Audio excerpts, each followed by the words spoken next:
வணக்கம். மாலை முரசு செய்திகளை விரிவாக பார்ப்பதற்கு முன் தலைப்புச் செய்திகளை பார்க்கலாம். 10 ஆண்டுகள் பணியாற்றி இருந்தால் அரசு ஊழியர்களுக்கு ஓய்வூதியம். தமிழ்நாடு உறுதி அளிக்கப்பட்ட ஓய்வூதிய திட்டத்தை அறிவித்தார் முதலமைச்சர் மு.க.ஸ்டாலின்.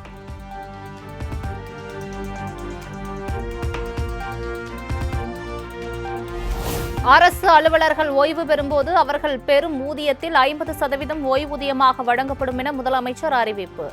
ஓய்வூதியம் 50%த்தில் 10% ஊழியர்களின் பங்களிப்பாக இருக்கும் என்றும் அறிக்கை.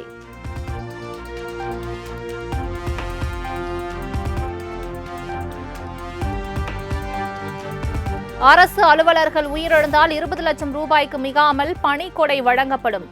ஓய்வூதியதாரர் இறந்தால் அவர் பெற்ற ஓய்வூதியத்தில் 60% குடும்ப ஓய்வூதியமாக வழங்கப்படும் எனவும் முதலமைச்சர் அறிவிப்பு.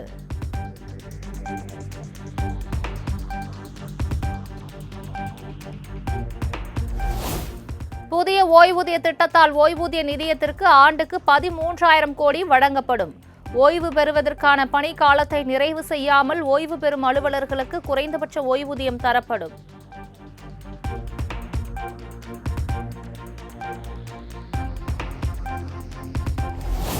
ஜனவரி 6ஆம் தேதி அறிவிக்கப்பட்ட அரசு ஊழியர்களின் காலவரையற்ற வேலைநிறுத்த போராட்டம் வாபஸ். தமிழக அரசின் ஓய்வூதிய திட்டம் இந்தியாவுக்கே முன்மாதிரியான திட்டம் என்றும் ஜாக்டோ ஜியோ அமைப்பினர் அறிவிப்பு. ஓய்வூதியத்தை அறிவித்ததன் அடிப்படையில் இதர கோரிக்கைகளும் நிறைவேற்றுவார் என்ற நம்பிக்கை எங்கு பிறந்துள்ள அடிப்படையில் ஜனவரி 6 முதல் நடைபெறக்கூடிய காலவரையற்ற வேலைநிறுத்த போராட்டத்தை ரத்து செய்கிறோம்.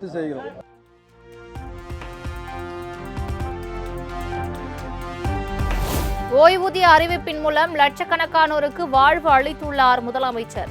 இடைநிலை ஆசிரியர்களின் கோரிக்கைகளும் நிறைவேற்றப்படும் என நம்புவதாகவும் ஜாக்டோ ஜியோ அமைப்பினர் பேட்டி. நின்றவர்தான் தலைவர். இன்று தளபதியாக இருக்கிற தமிழ்நாட்டுடைய முதலமைச்சர் இன்று லட்சக்கணக்கான பேருக்கு வாழ்க்கை கொடுத்திருக்கிறார்.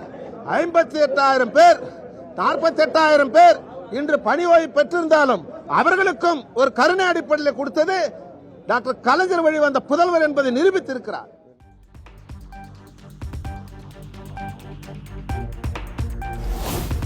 அரசு ஊழியர்களின் 20 ஆண்டு கால கோரிக்கையை நிறைவேற்றியுள்ளது திராவிட மாடல் அரசு.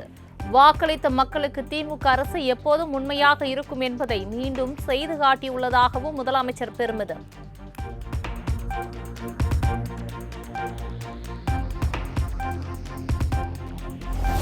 தேர்தல் நெருங்கி வரும் நிலையில் அரசு ஊழியர்களுக்கான ஓய்வூதிய அறிவிப்பு திமுக அரசின் ஏமாற்று வேலை.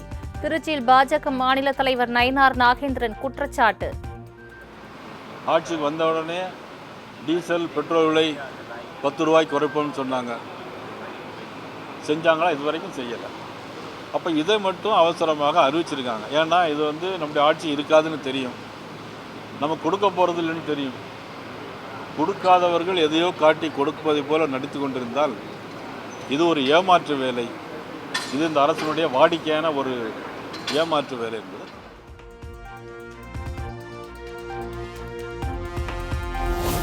இலங்கை கடற்படையால் கைது செய்யப்பட்ட தமிழக மீனவர்களை விடுதலை செய்ய நடவடிக்கை எடுக்க வேண்டும். மத்திய வெளியுறவுத்துறை அமைச்சர் ஜெய்சங்கருக்கு முதலமைச்சர் மு.க.ஸ்டாலின் வலியுறுத்தல்.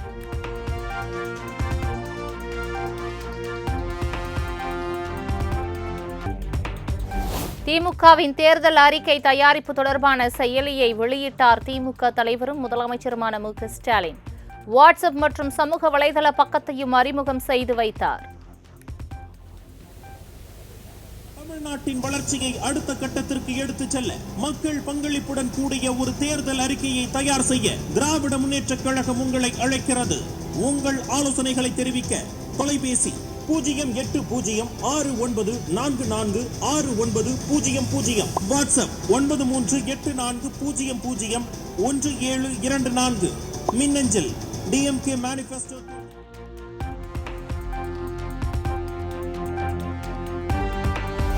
திமுக தேர்தல் அறிக்கை செயலியில் பொதுமக்கள், வணிகர்கள், அரசு ஊழியர்கள், விவசாயிகள் உள்ளிட்டோர் கருத்து சொல்ல அழைப்பு. மக்களின் தேர்தல் அறிக்கையாக இருக்க வேண்டும் என திமுக தலைவர் மு.க.ஸ்டாலின் அறிவுறுத்தியுள்ளதாக கனிமொழி பேச்சு. தளபதி அவர்கள் தொடர்ந்து எங்களுக்கு தந்திருக்கக்கூடிய அறிவுரை இந்த தேர்தல் அறிக்கை மக்களுடைய தேர்தல் அறிக்கையாக இருக்க வேண்டும் என்ற அந்த கருத்தை தொடர்ந்து வலியுறுத்தி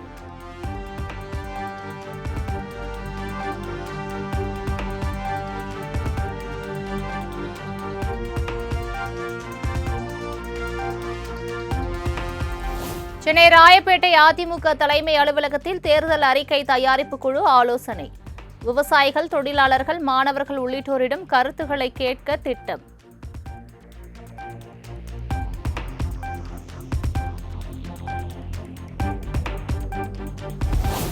ஜனவரி 9ஆம் தேதி முதல் அதிமுக வேட்பாளர்களுக்கான நேர்காணல்.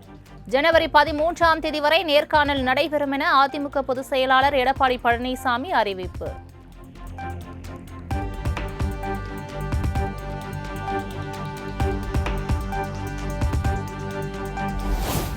அந்நிய மரங்களை அகற்ற தமிழக அரசு எடுத்துள்ள நடவடிக்கைகளுக்கு சென்னை உயர்நீதிமன்றம் பாராட்டு. தொடர் பராமரிப்புக்கு நிதியை உடனே விடுவிக்க நடவடிக்கை எடுக்க வேண்டும் எனவும் உத்தரவு.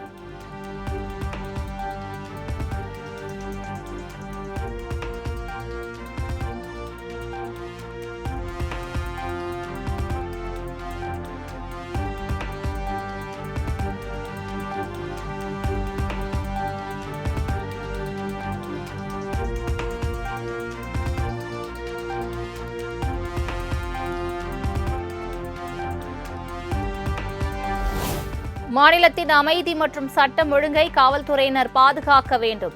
தமிழ்நாடு அமைதி பூங்காவாக திகழ்வதாகவும் முதலமைச்சர் மு.க. ஸ்டாலின் பெருமிதம். காவலர்னா மக்களுக்கு காட்சிக்கு எளியவர்களா கனிவா நடந்துக்குங்க. உங்களுடைய உறுதி செய்கிற வேலையில் தெரியணும். இரும்பு கரத்தை குற்றத்தை தடுக்கிறதுக்கு பயன்படுத்தணும். புகார் கொடுக்க வரவங்ககிட்ட மரியாதை, புன்னகை, அக்கறை இவைகளெல்லாம் இருக்கணும். அந்த கேரக்டரை காட்டுங்க.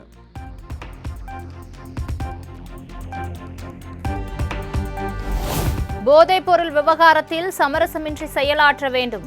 போலீசாருக்கு பணி நியமன ஆணைகள் வழங்கும் நிகழ்ச்சியில் முதலமைச்சர் மு.க. ஸ்டாலின் வலியுறுத்தல்.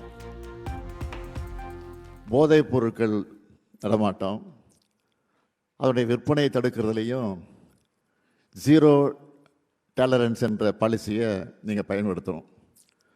உங்கள் எல்லார் வீட்லேயும் குழந்தைங்க இருப்பாங்க. யார் பாதிக்கப்பட்டாலும் போதை என்ன ஆபத்து நாளை நம்ம வீட்டு குழந்தைகளையும் பாதிக்கும்னு உணர்ந்து பர்சனல் இன்வால்மெண்ட்டோட நீங்கள் செயல்படணும்.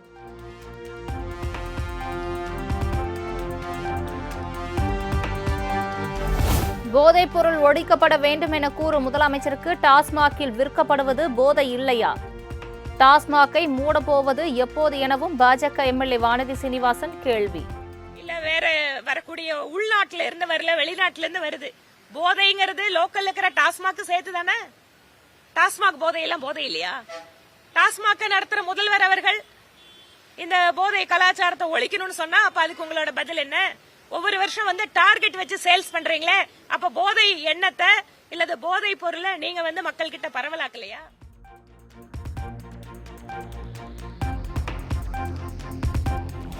போதைப் பொருள் குறித்து பேச திமுக அரசுக்கு எந்த தகுதியும் இல்லை. போதைப் பொருளை தடுப்போம் என முதலமைச்சர் கூறுவது வேடிக்கையாக இருக்கிறது என்றும் சீமான் விமர்சனம்.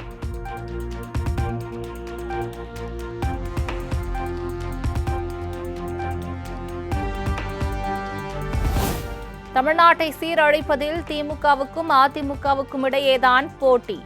1000 அமித்ஷாக்கள் வந்தாலும் தமிழ்நாட்டில் எந்த மாற்றமும் ஏற்படாது என்றும் சீமான் திட்டவட்டம்.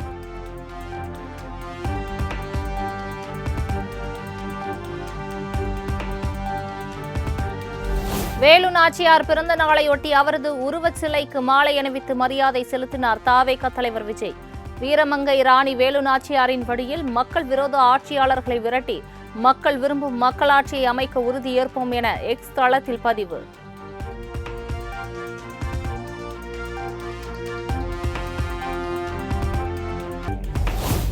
முன்னாள் முதலமைச்சர் ஓபிஎஸ் மற்றும் டிடிவி தினகரன் தவேக கூட்டணிக்கு வர வாய்ப்பு. தவேக தலைமை ஒருங்கிணைப்பாளர் செங்கோட்டையன் விளக்கம்.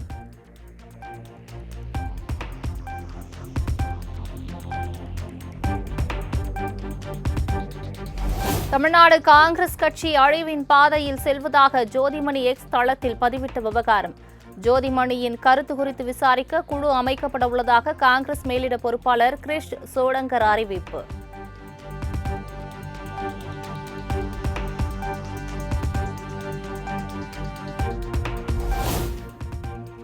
தாவேகாவுடன் கூட்டணி பேச்சுவார்த்தை நடத்துகிறோம் என யார் கூறியது? தாவேகா தரப்பில் கூறினார்களா அல்லது காங்கிரஸ் கூறியதா என்றும் மேலிட பொறுப்பாளர் கிரிஷ் சோடங்கர் சரமாரி கேள்வி.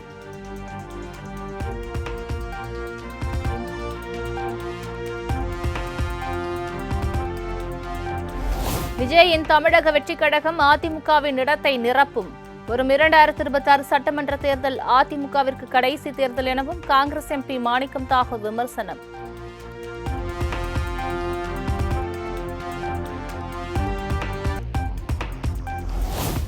வானூர் அருகே சாலையில் நாட்டு வெடிகுண்டு வீசி வீடியோ எடுத்து இன்ஸ்டாகிராமில் பதிவிட்ட இளைஞர் கைது. தன் வாழ்க்கை வீணாகியுள்ளதால் வேறு யாரும் இதுபோன்று நடந்து கொள்ளாதீர்கள் என்று கண்ணீருடன் கோரிக்கை.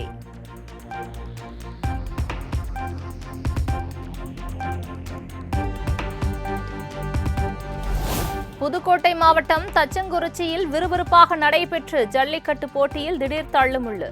தடுப்புகளை தள்ளிய மாடுபிடி வீரர்களை தடியடி நடத்தி கலைத்த போலீசார்.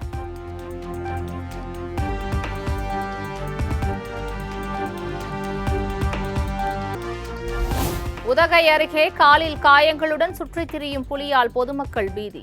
புலியை மயக்க ஊசி செலுத்தி பிடித்து சிகிச்சை அளிக்க வனத்துறையினர் தீவிர கண்காணிப்பு.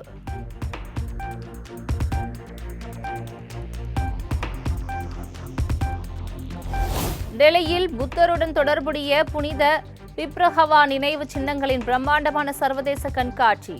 கண்காட்சியை தொடங்கி வைத்து பார்வையிட்டார் பிரதமர் நரேந்திர மோடி.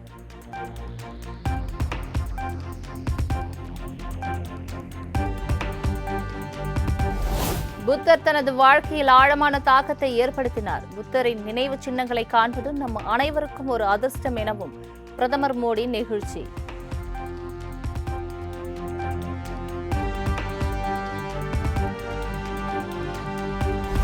ஆந்திர மாநிலம் நிஜாம்பட்டினம் மீன்பிடி துறைமுகத்தில் பயங்கர தீ விபத்து.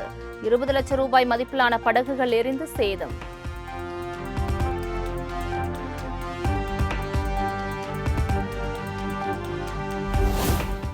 வெனிசுலா அதிபர் நிக்கோலஸ் மதுரோ மற்றும் அவரது மனைவி சிறைபிடிக்கப்பட்டு நாடு கடத்தல். தப்பியோட முயன்றதால் நாடு கடத்தப்பட்டதாக அமெரிக்க அதிபர் டிரம்ப் அறிவிப்பு.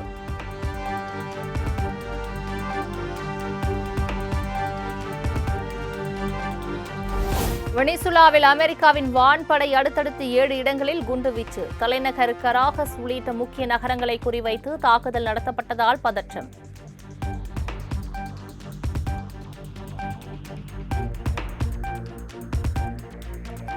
அப்பாவி பொதுமக்கள் மீதான தாக்குதலை தொடர்ந்து வெனிசுலாவில் அவசர நிலை பிரகடனம்.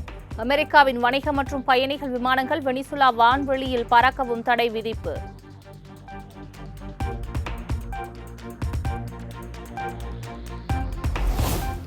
வெனிசுலாவில் உள்ள ஒரு துறைமுகம் தாக்கப்பட்டதாக அமெரிக்க அதிபர் டிரம்ப் தகவல். தரை வழியாக வெனிசுலாவை தாக்குவதற்கான சாத்தியக்கூறு குறித்து அமெரிக்கா ஆய்வு செய்து வருவதாகவும் தகவல்.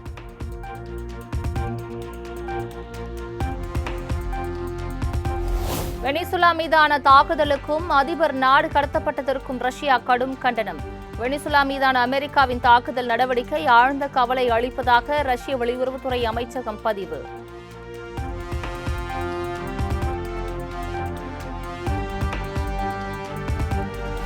நியூசிலாந்து அணிக்கு எதிரான ஒருநாள் கிரிக்கெட் தொடருக்கான இந்திய அணி அறிவிப்பு. கேப்டனாக சுப்மன் கில்லும் துணை கேப்டனாக ஸ்ரேயஸ் ஐயரும் நியமனம்.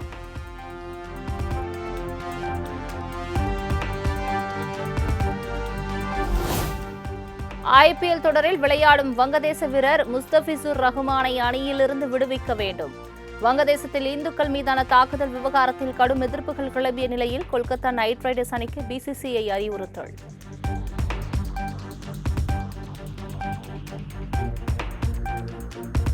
சென்னையில் ஆபரண தங்கத்தின் விலை சவரனுக்கு 640 ரூபாய் உயர்ந்து 1,800,000 ரூபாய்க்கு விற்பனை. காலையில் சவரனுக்கு 480 ரூபாய் குறைந்த நிலையில் மாலையில் அதிகரிப்பு.